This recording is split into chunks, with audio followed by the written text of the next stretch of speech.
എത്തിപ്പയം കഴിക്കാം. പിന്നെ വീടിൻ്റെ മുറ്റത്തൊരു ടെക്നോളജി ഉണ്ട്, ആ ക്യാമറയിലോട്ട് ഉള്ളിലും കാണുമ്പോൾ അപ്പോൾ ബെല്ലടിച്ച ടെക്നോളജീസ് നോക്കലായിരുന്നു പണി രാവിലെ. പിന്നെ കുളിച്ച് മാറ്റി ഒരുങ്ങി പുറത്തൊക്കെ ഇറങ്ങാം എന്ന് ചിന്തിച്ചിറങ്ങി. ആ ഡീറ്റെയിൽസിലായിരുന്നു യാത്ര.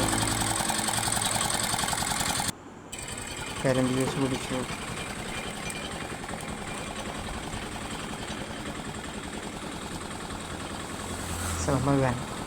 സൽമാൻ ഖാൻ്റെ കരിമ്പ് ജ്യൂസാണ് കുടിച്ചത്. കണ്ണൂർ വലിയ മലകളൊന്നും ഇല്ലെങ്കിലും കാണാൻ കൊള്ളാവുന്ന ചില അപൂർവ മലകളിൽപ്പെട്ട ഒരു മലകളിലേക്കാണ് എൻ്റെ യാത്ര.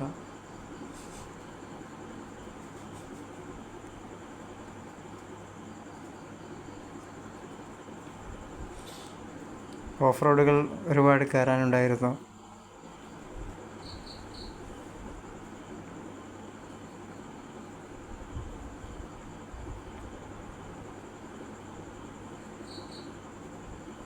ഓരോ വളവിലും ടയറിൻ്റെ കറക്കവും ഉച്ചവും കൂടുന്നുണ്ടായിരുന്നു.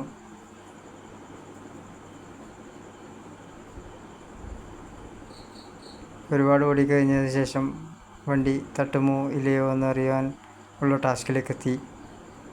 ഞങ്ങളത് സാഹസികമായി തന്നെ വിജയിച്ചു.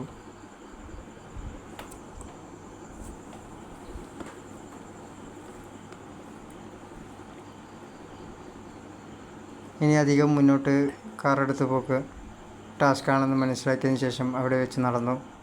നടത്തത്തിനിടയിലുള്ള അട്ടയുടെ കടി. പാമ്പ് മാറിപ്പോയതാണ്.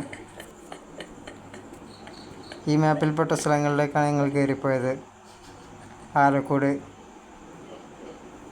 പാത്തൻപാറ എന്നറിയപ്പെടുന്ന ഒരു പാറയിലേക്കാണ് പോയത്.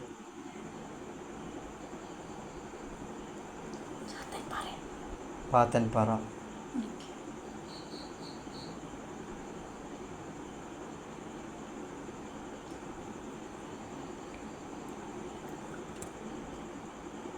മാപ്പ് കുറച്ച് ദൈർഘ്യപ്പെടുകയായിരുന്നു. എന്നാലും എത്തുന്ന സ്ഥലങ്ങളിലേക്ക് കാണാൻ മാത്രം കാഴ്ചയുള്ളത് കൊണ്ട് ഞാനത് നോക്കി നിന്നു. ഇപ്പോഴെത്തുമോ അപ്പോഴെത്തുമോ എന്നായിരുന്നു എൻ്റെ ചിന്ത. ഒടുവിൽ